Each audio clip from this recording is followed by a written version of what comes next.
네, 안녕하십니까. 신 교수입니다. 자, 어젯밤에, 미국 증시는, 상승에 성공을 했죠. 이제 반등이 좀 나왔습니다. 반등이 나올 만한 자리에서 또 반등이 나오고, 요즘에 보면은 뭐 전반적으로 그냥 횡보하는 정도입니다. 좀 내렸다 올랐다 하고 있는데요. 어제 뭐 미국의, 베스트바이 같은 경우에 실적도 잘 나왔고, 뭐 이제 그런 것들도 있고, 또 지금 블랙 프라이데이 올해는 그렇게 큰 기대가 없을 걸로들 다들 전망들을 했었는데 오히려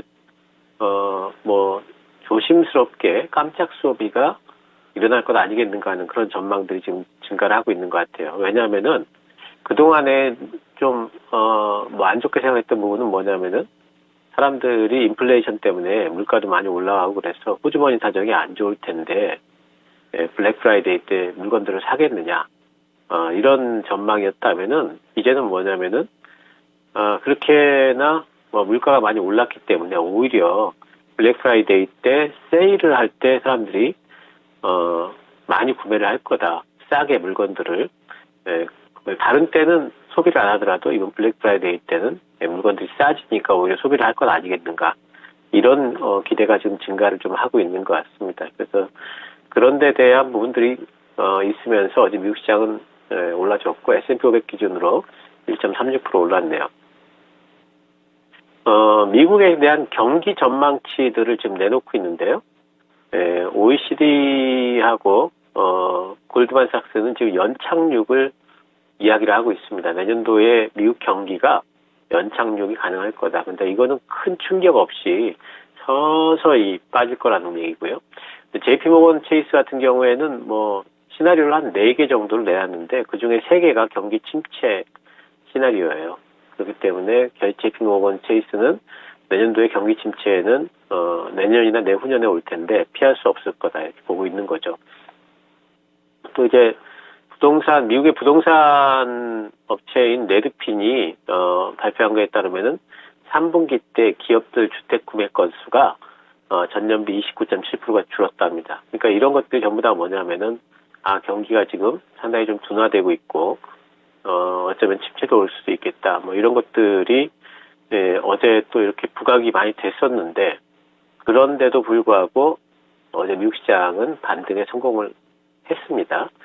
이런 것들을 본다면은, 아직까지도 시장은, 경기 민감도가 더 크게 작동하느냐, 아니면 금리 민감도가 더 크게 작동하느냐를 본다면은, 아직까지는 금리 민감도가 더 크게 작동을 하고 있다 이렇게 봐야 됩니다.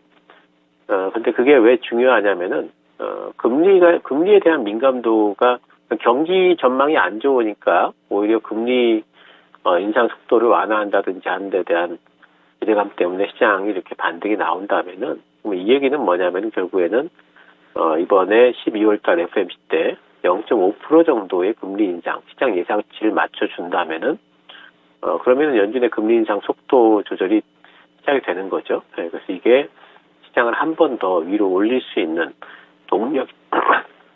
동력으로 작동을 할 수가 있다.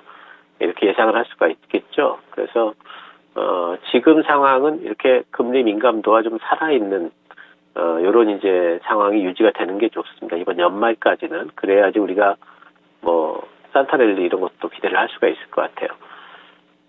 오늘 밤에 이제 FOMC 의사록도 나오는데 시장의 이제 관심은 12월 달 금리 인상에 대해서는 거의 이제 0.5%를 기대를 하고 있고, 그리고 연준 위원들의 요 근래의 발언들을 봐도 12월 달에 0.75는 일단 안 할 것 같죠.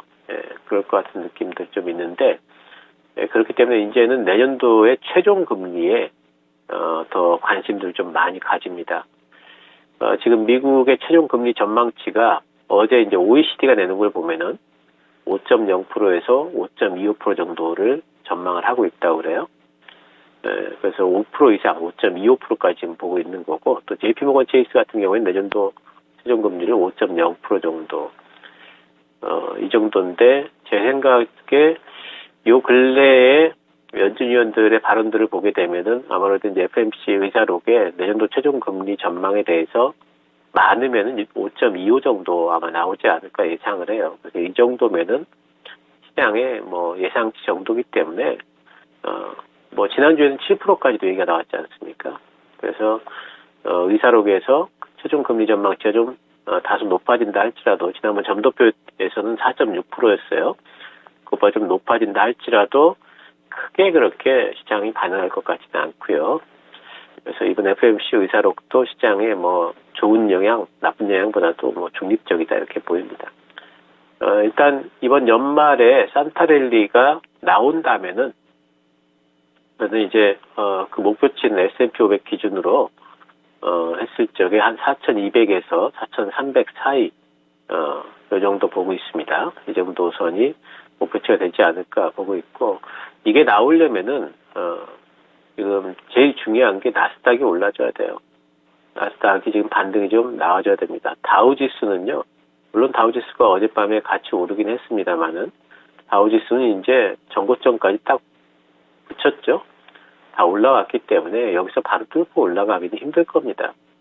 그 정도의 수급이 붙을 정도로 지금 엄청난 호재가 없기 때문에 결국에는 이 나스닥 쪽에 올라줘야 되겠죠. 그 나스닥에는 기술주들이 많이 포진이 돼 있고, 그 기술주들의 움직임의 특성이라는 것은 금리에 굉장히 민감하다. 이런 것을 봤을 적에 결국에는 이제 12월 달에 FOMC 때 이제는 연준 피봇이 진행이 되느냐 안 되느냐에 따라서 나스닥이 반등이 제대로 나오느냐 안 나오느냐 결정이 될 거고, 그게 이제 산타랠리를 가져오느냐 안 가져오느냐 결정이 될 겁니다.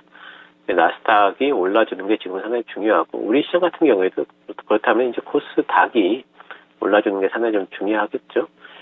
일단 우리 시장은 어제로서 이 갭매우기성 조정은 이제 완료가 됐어요. 갭매우기가 끝났다고 해서 바로 반등이 나오느냐? 뭐 꼭 그런 건 아닙니다만은 이제는 어느 정도 빠진 만큼 좀 빠진 부분이 있고, 또 이제 미국 시장이 또 반등을 해줬기 때문에 우리 시장도 오늘은 이제 반등이 좀 나올 것 같습니다. 근데 이제 지수 반등이 나오게 되면 또 코스피 지수 반등이 나오면 대형주들이 아마 우세할 거예요. 뭐 삼성전자 움직이고 또 뭐 배터리 셀업체들 움직이고 아마 이럴 텐데, 근데 이제 그렇다 할지라도, 오늘 같은 경우에는 또 이제 대형주도 좀 움직인다 할지라도 결국에는 11월 그리고 12월 초까지 FOMC 전까지는 종목 장세가 지속될 걸로 좀 예상을 해야 됩니다. 왜냐면은 뭐 추세 상승은 좀 힘들 테니까요. 이런 구간이라면은 그 종목 장세, 순환매 장세라면은 계속 가지고 강조드리는 게 따라잡지 말자. 그리고 강조분 전략, 강한 종목이 조정 구간에 들었을 적에 분할 매수, 또 올라가면은 분할 매도하자. 이런 전략은 계속 유지를 하고요. 실적주들을 모아가신다면은 2차전지 요즘 조정받고 있을 때 오히려 들어갈 수 있다. 또 조선주들도 마찬가지로 기자재들 말씀드릴 겁니다. 또 자동차 쪽도 좀 쉬고 있을 때 오히려 들어갈 수 있다. 이렇게 생각을 좀 하고 있습니다. 지금 시장 전체가 네옴시티라든가 뭐 그런 쪽으로 좀 매기를 뺏기고 있고, 시장이 좀 안 좋아서 쉬고 있을 때 오히려 이런 종목들은 좀 들어갔으면 좋겠고요. 뭐 단기 매매할 만한 모멘텀주들은 이제 수소, 철도, 신재생, 5G, 건자재, 이거는 전부 다 네옴시티 관련주로 지금 요즘엔 다 엮이고 있습니다. 그래서 오히려 쉴 때 수소 쉬는 자리에 있고, 철도도 어제처럼 쉴 때 좀 들어가주고, 뭐 쉴 때 들어가주면은 또 반등이 나올 것 같고요. 미디어 콘텐츠 중국 어제 시간회에서 상당히 좀 많이 올랐더라고요. 미디어 콘텐츠 종목들도 계속 말씀을 드렸는데 이쪽도 아직도 유효하다 보고 있고, 게임주들도 또 눌렸으니까 반등이 나올 걸로 봅니다. 이런 쪽에 계속해가지고 단기 매매는 가능하다 보고 있습니다. 자, 오늘 준비한 종목은요, 이노와이어리스입니다. 이노와이어리스는 이제 5G 관련주고요. 이 회사는 이제 통신망 최적화 장비, 또 초소형 기지국 장비, 또 이제 5G 스몰셀 이런 것들을 생산을 지금 하고 있습니다. 이 회사가 지금 제일 많이 그 매출을 올리는 부분은 통신망 부분이 그 최적화 부분이긴 하지만, 그래도 지금 이 스몰셀 쪽으로 상당히 지금 매출이 좀 늘어나고 있다는 부분을 주목을 해야 되겠고요. 3분기 때 매출이 4억 원, 그리고 영업이익 77억 원 흑자 전환했습니다. 잘 나왔고요. 스몰셀 매출 예상치를 상회를 했고, 시험 장비 지금 새롭게 나오는 테스트 장비 매출처도 지금 상당히 좀 확대가 좀 되고 있습니다. 4분기 때하고 내년도까지도 실적 성장이 추세적으로 좀 지속될 전망을 좀 보이고 있고요. 그리고 앞으로 이제 2년 후에는 초고주파를 기반으로 한, 5G가 아니라 이제 6G하고의 중간, 5.5G라고 그래요. 이렇게 이제 시장이 형성될 걸로 지금 보고 있는데, 그럴 경우에는 이 회사의 스몰셀 장비는 너무 필수적이기 때문에, 초고주파들은 멀리 못 갑니다. 그래서 중간중간에 기지국들이 있어야 돼요. 근데 기지국을 제대로 세울 수는 없으니까, 이 회사가 만든 소형 기지국, 스몰셀을 계속해가지고 중간중간에 놔야 되거든요. 이제 그런 부분에서, 상당히 좀 필요한 이제 그런 부분들이 있습니다. 올해 PER이 지금 10.57배, 내년도 PER이, 예상 PER이 7.32배, 5G 장비주라서 실적 불확실성이 아무리 있다고 하더라도 상당히 좀 저평가되어 있다고 봐야 되겠고, 이제는 실적이 잡히고 있고 내년도 전망도 거의 가시권에 있기 때문에 이제는 매수가 가능하다 보고 있습니다.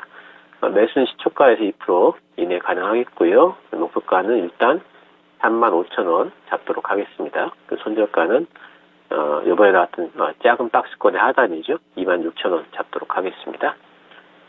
자, 시장, 오늘은 좀, 반등이 좀 나오겠죠.